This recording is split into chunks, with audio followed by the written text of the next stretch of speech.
Olá! Hoje a gente vai mergulhar de cabeça no capítulo 2 do livro A Falsificação da História.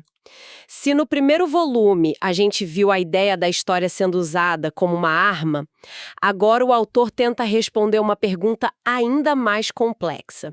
Qual é a filosofia, a ideologia de quem está segurando essa arma? E a resposta que o livro oferece é, no mínimo, desconcertante. Ele argumenta que para entender os grandes movimentos da história, não adianta olhar só para a política ou para a economia. É preciso descer a um nível muito mais profundo, quase teológico. Ele propõe que existe uma espécie de software mental operando por trás de tudo. E é isso que vamos tentar decifrar hoje. Certo, então vamos direto para o coração desse software. O capítulo já começa, assim, quebrando tudo com uma ideia que vira de cabeça para baixo a nossa noção de certo e errado. A tese central é que a elite que supostamente manipulou o mundo não segue a lógica que a gente conhece, de que fazer o bem leva à salvação. A doutrina deles, segundo o autor, seria o oposto. A redenção se alcança justamente através da transgressão, do pecado deliberado. É o conceito que o livro chama de pecar para redimir. E o que é fascinante é que o autor não tira isso do nada. Ele traça uma linha histórica para essa ideia, que nos leva de volta ao misticismo judaico do século XVII, especificamente a Cabala de Isaac Luria, e se concentra numa figura histórica real e muito polêmica, Shabtai Zevi. Espera um pouco, só para situar quem está ouvindo e talvez nunca tenha ouvido esse nome. Esse homem, Shabtai Zevi, foi uma figura real, com seguidores de verdade. Sim, absolutamente real. Ele surgiu em meados de 1600 e se autoproclamou o Messias esperado pelo povo judeu. E ele não foi uma figura marginal, não. Ele convenceu, assim, dezenas de milhares de pessoas, comunidades inteiras na Europa, no norte da África, no Oriente Médio. Havia uma enorme expectativa messiânica na época, e ele catalisou tudo isso. Era uma celebridade messiânica, por assim dizer. Entendi. E aí que a história dá uma guinada completa, certo? Porque, no auge da popularidade dele, ele faz algo que ninguém esperava. Exatamente. Pressionado pelo sultão otomano, ele se converte ao Islã. Para os seguidores dele foi um choque monumental. Imagina o seu Messias, a sua grande esperança, aparentemente abandona a fé. O movimento deveria ter acabado ali, mas não acabou. Os teólogos mais próximos a ele criaram uma justificativa radical para essa apostasia. E essa justificativa é a chave de tudo que o capítulo discute. É a pedra fundamental. A explicação que eles deram foi o seguinte: o Messias não traiu a sua missão. Pelo contrário, para cumprir a profecia e redimir o mundo, ele precisava descer até o lugar mais sombrio, o que a Cábala chama de cascas impuras do mundo. A ideia era que faíscas de luz divina da criação original estavam presas nessas cascas no reino do mal, e só o Messias poderia descer até lá para resgatá-las. É quase como a lógica de um agente secreto que precisa se infiltrar numa organização criminosa. Para destruí-la por dentro, ele não pode chegar lá com um uniforme de policial. Ele precisa se vestir, falar e agir como um criminoso. Analogia perfeita. A conversão de Zevi foi justificada exatamente assim. Uma infiltração necessária no reino do mal, para liberar a luz aprisionada. A partir desse momento nasceu uma doutrina secreta e poderosa. A transgressão, o ato de pecar, quando feito com a intenção sagrada de redimir, torna-se o ato mais sagrado de todos. Mergulhar na impureza para purificar o mundo. Certo, então o autor está nos dizendo para reinterpretar completamente o que a gente vê. Atos que nós, de fora, vemos como, sei lá, depravação, corrupção ou maldade no topo do poder, nessa lógica não seriam uma falha moral ou hipocrisia. Seriam, para os adeptos dessa crença, uma demonstração de fé e poder espiritual. É isso? É exatamente essa a provocação do livro. Ele chama essa doutrina de sabatianismo e afirma que ela se tornou a religião principal da elite. O livro até apresenta uma tabela para deixar essa inversão bem clara. De um lado, a moralidade convencional que a gente conhece. O bem se opõe ao mal. A virtude leva à salvação. e o sofrimento é uma tragédia que deve ser evitada. E do outro lado? A teologia sabatiana. O mal é o caminho necessário para chegar ao bem. A transgressão, o pecado, é o que leva à redenção. E o sofrimento? O sofrimento não é uma tragédia, mas um ritual que precisa ser provocado para catalisar a transformação. Essa é a ideia do sofrimento como ritual. Isso é um ponto de virada na discussão. Então, se essa ideologia de transgressão sagrada existe, como o autor alegra que ela opera no mundo real? Ela fica escondida em textos antigos ou ela aparece em público? O livro argumenta que ela está bem na nossa frente, manifestada em rituais públicos. Rituais que servem para programar nossa mente coletiva sem que a gente perceba. O primeiro grande exemplo que ele analisa é a Semana Santa espanhola, e especificamente a figura do penitente que usa o capirote. Ah, sim, aquele chapéu longo, cônico, que cobre o rosto todo. Eu já vi imagens, sempre achei uma figura meio sombria, mas nunca entendi a origem. E a origem é o ponto central da análise do autor. O capirote não nasceu como um símbolo de fé. Ele foi imposto pela Inquisição espanhola. Os condenados por heresia eram forçados a usá-lo em público como um sinal de humilhação.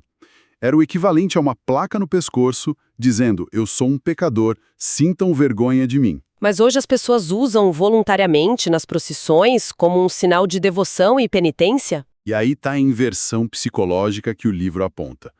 As confrarias religiosas se apropriaram de um símbolo de punição forçada e o transformaram num ato de penitência voluntária. É um processo de reembalagem mental, sabe? A dor, a humilhação, o sofrimento que antes eram impostos, agora são buscados ativamente como um caminho virtuoso. A mensagem subliminar que se infiltra na cultura ao longo dos séculos é: o sofrimento purifica, a dor é nobre. É uma reprogramação mental, então. Pegar um símbolo de vergonha e transformá-lo num sinal de identidade e virtude. E para mostrar que isso não é um caso isolado, o livro vai para uma cultura completamente diferente, certo? Sim, ele nos leva para o ritual xiita do Ashura. É a comemoração do martírio do Imã Hussein, neto do profeta Maomé. E como eles fazem isso? Através da dor física explícita. Os fiéis se reúnem em multidões, batem no peito ritmicamente, alguns se cortam com lâminas na cabeça, outros usam chicotes com correntes nas costas. O sangue e a dor são o centro da devoção. Então a gente tem o capirote na Espanha e a autoflagelação no Ashura. Dois mundos diferentes. Mas o autor enxerga um padrão. Um modelo único. Em ambos os casos, a mensagem é a mesma. A redenção e a conexão com o sagrado passam pelo sofrimento físico, pela punição, pelo sangue. A conclusão do livro é que, através desses e de outros rituais culturais, a humanidade está sendo condicionada há séculos a aceitar o sofrimento como um passo necessário e até desejável para a salvação. E qual seria o objetivo final desse condicionamento? Por que ensinar as pessoas a aceitarem a dor? Para que, quando o caos for imposto em escala global, a nossa reação não seja de revolta total, mas de uma aceitação passiva, quase religiosa. Se no fundo da nossa mente já existe a ideia de que o sofrimento purifica, a gente fica psicologicamente mais receptivo à crise. O livro usa uma metáfora poderosa. A elite se vê como o alquimista ou o ferreiro, e a humanidade é a matéria-prima, o metal bruto. O sofrimento que eles infligem não seria crueldade gratuita, mas o fogo catalisador, a martelada necessária para quebrar o metal velho e forjar algo novo a partir do caos. Uau! E essa lógica nos leva ao ponto mais pesado e, assim, mais controverso de todo o capítulo. Porque se rituais menores condicionam a mente, o que o autor diz sobre os grandes traumas da história? Exatamente. Se o sofrimento é um ritual, o livro argumenta que os grandes traumas históricos poderiam ser interpretados como rituais de sacrifício em escala massiva. E aqui que a gente precisa parar e respirar, porque a afirmação que o livro faz é de longe a mais chocante. É fundamental que fique muito claro. Estamos relatando a tese do autor, que é extremamente pesada e pode ser ofensiva para muitas pessoas. Ele aplica essa lógica ao Holocausto. Sim, e a análise dele é brutalmente direta. O livro afirma que, dentro dessa lógica sabatiana, o Holocausto precisava acontecer. Ele argumenta que o evento não foi apenas uma tragédia humana, mas um ritual de sacrifício de proporções bíblicas. Certo. Mas como o livro constrói essa argumentação? Qual é a lógica passo a passo que ele apresenta para chegar a uma conclusão tão terrível? A lógica, segundo o autor, é a seguinte: a criação do Estado de Israel era um passo absolutamente crucial no que ele descreve como o plano messiânico dessa elite. Mas um projeto dessa magnitude precisava de um impulso moral e político inquestionável.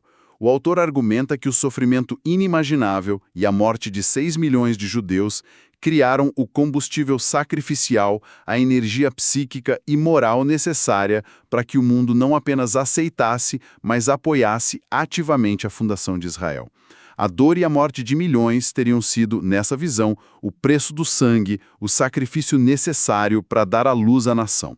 É uma perspectiva muito sombria e desconfortável da história. E o autor não para por aí. Ele conecta essa análise diretamente com o que está acontecendo hoje no mundo. Sim, ele argumenta que o mesmo modelo, o mesmo roteiro, está em plena execução. Ele cita o sofrimento contínuo na Palestina, o caos econômico global que empobrece as massas, o colapso dos valores tradicionais, as pandemias, as guerras. Nada disso, na visão do livro, seria acidental. Seriam todos elementos de um ritual de dor global, cuidadosamente orquestrado para levar a humanidade ao seu limite psicológico e espiritual. Com qual objetivo?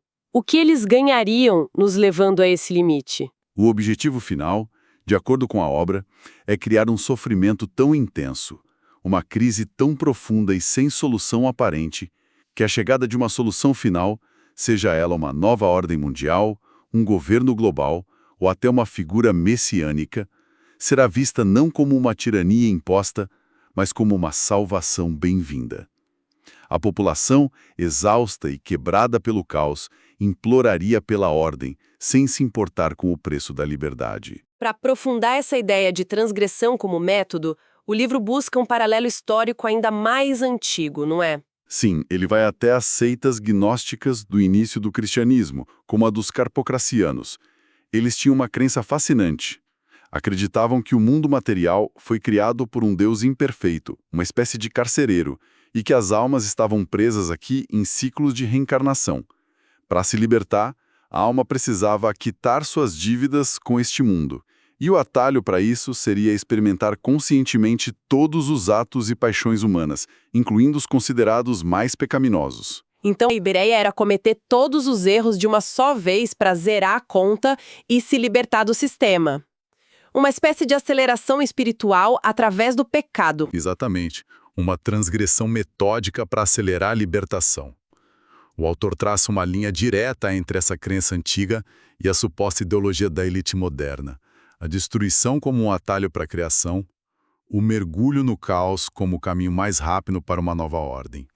Ok, vamos tentar amarrar tudo isso. A tese central do capítulo 2 é que, por trás dos eventos mundiais que nos parecem caóticos, existe um software mental operando.